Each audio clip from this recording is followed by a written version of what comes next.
5월 5일 금요일 오늘 만나 말씀은 민수기 23장 10절부터 12절 말씀입니다. 티끌처럼 많은 야곱의 자손을 누가 셀 수 있겠느냐? 먼지처럼 많은 이스라엘의 자손을 누가 셀 수 있겠느냐? 나는 정직한 사람이 죽듯이 죽기를 바란다. 나의 마지막이 정직한 사람의 마지막과 같기를 바란다. 발락이 발람에게 말하였다. 지금 무엇을 하고 있는 거요? 대적들을 저주해달라고 당신을 데려왔습니다. 그런데 당신은 그들에게 복을 빌어주었습니다. 발람이 대답하였다. 주님께서 나의 입에 넣어주시는 말씀을 말하지 말란 말입니까? 아멘.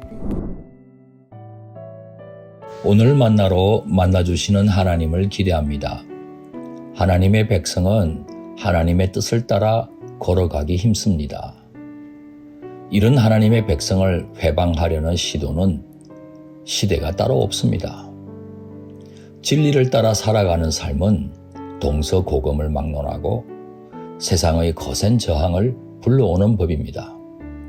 예수님께서도 적대하는 자들로부터 모함과 핍박을 받으셨지 않습니까? 하지만 하나님께서는 하나님 나라를 향한 당신의 백성들이 진군을 멈추지 않도록 지켜주시고 인도해 주십니다. 아모리 사람들은 이스라엘이 자신들의 땅을 그냥 지나가는 것도 허락하지 않고 막다가 모든 성읍이 이스라엘에 의해 점령당했습니다. 하나님께서 아모리 사람들을 이스라엘의 손에 붙여주셨기 때문입니다. 이스라엘은 지금 여리고성을 공략하기 위해 요단강 건너편 모압 땅에 진을 쳤습니다. 모압 사람들은 아모리 성읍이 다 점령당했다는 소문을 이미 듣고 있었습니다. 그런데 이스라엘이 자신들의 땅에 출현하게 된 것입니다. 자신들도 해를 당하지 않을까 불안했습니다. 더욱이 이스라엘의 모압 땅의 갖가지 소출들을 먹어치우고 있어서 몹시 불편했습니다. 모압 왕 발락은 이스라엘에게 저주 퍼붓는 것을 요청하기 위해 이방 선지자 발람을 모셔오라고 두둑한 복채와 함께 자신의 고관들을 보냅니다. 발락 왕이 보낸 사람들의 부탁에 즉답을 피하면서 발람은 하나님의 뜻을 먼저 구해보겠으니 하룻밤 기다리라고 합니다. 밤사이 하나님께서는 발람에게 나타나 말씀하십니다. 발락 왕이 보낸 사람들을 따라가지도 말고 이스라엘을 저주하지도 말라는 내용입니다. 그런데도 발람은 발락 왕이 보낸 사람들을 따라 길을 났습니다.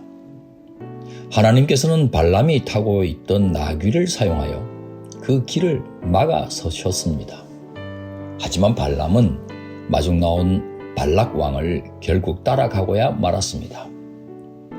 두 차례의 경고를 받으면서도 발람은 하나님께 순종하지 않았던 겁니다. 하나님은 계속 역사하십니다.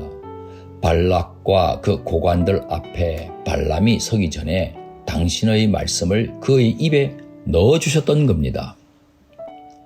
발람의 입에서 나온 신탁은 발락 왕이 고대했던 이스라엘을 향한 저주가 아니었습니다. 오히려 그 반대였습니다. 축복이었습니다. 하나님은 아브라함과 맺은 언약을 끝까지 지키십니다. 이스라엘을 저주하는 자를 저주하시고 축복하는 자를 축복해 주십니다. 하나님 나라를 향한 우리들의 진구는 세상의 회방을 받는다고 멈출 수 없고 포기할 수 없습니다. 우리 높은 뜻 사람들은 하나님의 보호하심과 인도하심을 믿고 계속해서 뚜벅뚜벅 걸어가셔야 하겠습니다. 하나님께서 지켜주시고 인도하시는 귀한 은혜가 우리 성도님들에게 나타나기를 바랍니다. 기도하시겠습니다. 만물을 다스리시는 하나님, 세상의 어떤 방해에도 당신의 백성을 지켜주시는 은혜에 감사드립니다.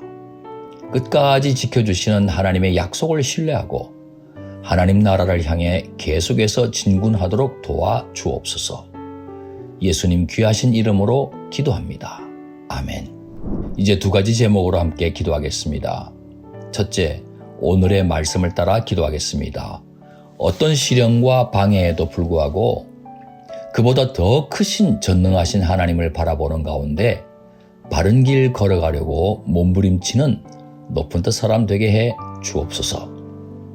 둘째, 교회 내 교구와 재직 부서 등 소그룹을 위해 기도하겠습니다. 교회 안의 작은 교회라고 할 수 있는 소그룹들이 시련과 고난을 당하고 있는 성도님들이 넘어지고 쓰러지지 않도록 가족처럼 서로 돌아보게 해 주옵소서. 이 제목으로 기도하신 후에 개인 기도 하시겠습니다.